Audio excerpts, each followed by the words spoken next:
Good evening and welcome to an all-new episode of WTFriday. Thanksgiving is just around the corner, so I'm starting to think about that turkey and all the other goodies that go with it.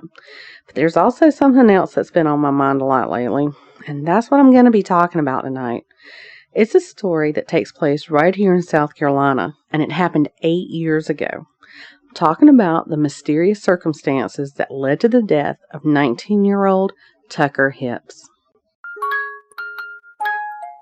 Welcome to What the Friday, the After Dark series presented by Mystery, Murder, and Magic. Listener discretion is advised. First, I just want to say right away that there are still a lot of unanswered questions in this case, even after all these years. There's a family here in South Carolina that has grieved the loss of their only child since September of 2014.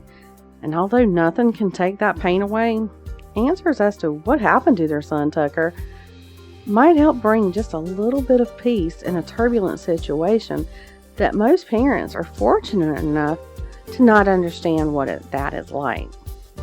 Now, according to the website that was established after his death, Tucker was a passionate young man, and he was passionate about a lot of things, and among those many things was Palmetto Boy State. And while he was there, Tucker learned about leadership, brotherhood, and setting an example for other young men. And that website I mentioned, I'm going to link it in the description of this episode. Now, after high school graduation, Tucker was off to Clemson University, and at some point after he started his studies there, he pledged to the Beta chapter of the Sigma Phi Epsilon fraternity. And on the morning of September 22nd, 2014, Tucker, along with 3 brothers and 27 pledges, headed out for a run across the Highway 93 bridge. They left around 5:30 that morning, and by 7 a.m. it was discovered that Tucker was missing when he didn't show up for the fraternity breakfast. His phone and keys were found where the brothers had told the others where to leave them. And you would think at this point police would be called, but that didn't happen until almost 2 that afternoon. But whoever had called campus police didn't want to file a missing persons report at that time. However, a search was started, and another brother led the campus police to where he might be found, telling the police that Tucker was wearing blue sneakers.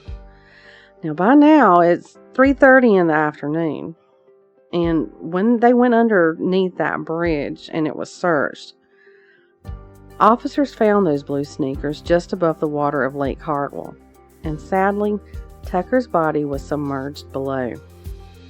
There was a witness who told police that Tucker was supposed to bring 30 biscuits, 2 gallons of chocolate milk, and 30 hash browns to the run, but Tucker had delegated that responsibility to another pledge, and that pledge had apparently failed to bring those items. Well, as a result of that, there is a theory that Tucker was punished by being forced to walk the rail of the bridge, and he fell to his death. So like I said, that is a theory, but we all know that hazing has led to questionable deaths in the past. But I also should tell you that a witness did come forward and told authorities that they did see a boy on the bridge railing while 4 to 6 others ran beside him yelling military-type commands. Tucker's parents have been very vocal and demanding answers over the years. And they've also mentioned in the past that the whole thing has been a cover-up because one of the brothers of the fraternity mentioned in the lawsuit, Samuel Carney, is the son of Delaware Governor John Carney.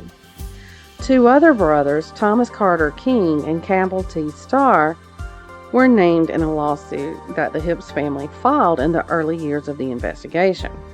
They say that the 3 brothers were, quote, deceptive and failed to be forthcoming with police, end quote. And it also says that Starr deleted text messages and changed his number after Tucker's death. Now, at the time that this happened, Clemson University already had policies in place against hazing, and the National Sigma Phi Epsilon had that chapter, or the national chapter of it, had banned early morning runs previously. Apparently, those early morning runs were a part of hazing rituals that included jumping off of bridges on Lake Hartwell and swimming to shore. And that chapter knew that hazing had been banned, as well as those runs, because a text was sent out that said to wear dark clothes on that run so they wouldn't be spotted. And like I said earlier, after Tucker didn't show up with the breakfast that he was supposed to bring, there was some type of confrontation about it. Now, in that lawsuit that I mentioned earlier, it was said that after Tucker was forced to get on that railing, he slipped and caught onto the railing under his arms. At that point, he tried to pull himself back up, but he lost his grip on the railing and fell headfirst into the water below, striking his head on some rocks in the water.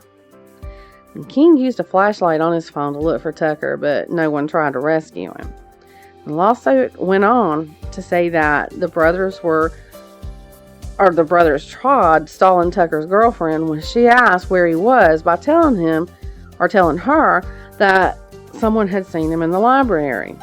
Well, naturally, all three of those frat brothers denied those allegations and put all the blame on Tucker. Now, imagine the audacity, to blame something like this on the victim. And y'all get this, the solicitor on the case said that even though that witness had came forward and said they saw a boy on the bridge, no further criminal investigation was warranted and no criminal charges would be filed. What the hell? I mean, seriously. Oh, and then he said that if anyone else did have any further information to please come forward. Well, why would they? I mean, just so you can say that there will be no further criminal background or criminal investigation and no charges will be filed. I mean, come on. And along with those three frat brothers saying they had nothing to do with it, Clemson University and Sigma Phi Epsilon said they had nothing to do with it. But in the end, Clemson University was ordered to pay the Hibbs family $250,000, and Sigma Phi Epsilon must tell others about what happened to Tucker. That settlement took place back in 2017. But y'all, here it is, 2022, and Tucker passed away 8 years ago. And there's still no answers. I mean, yeah, the autopsy report said that Tucker had injuries to his arms and legs, and his head injuries were consistent with a head-first fall. That doesn't answer everything. I mean, there's the question of why did this happen, and who was responsible for it happening. The questions, they just go on, and honestly, it doesn't look like we're ever going to get answers to them. And I hope that one day Tucker's parents can get a little closure. It won't take away the grief of losing their only child, but just imagine living for years not knowing who was responsible for your child's death.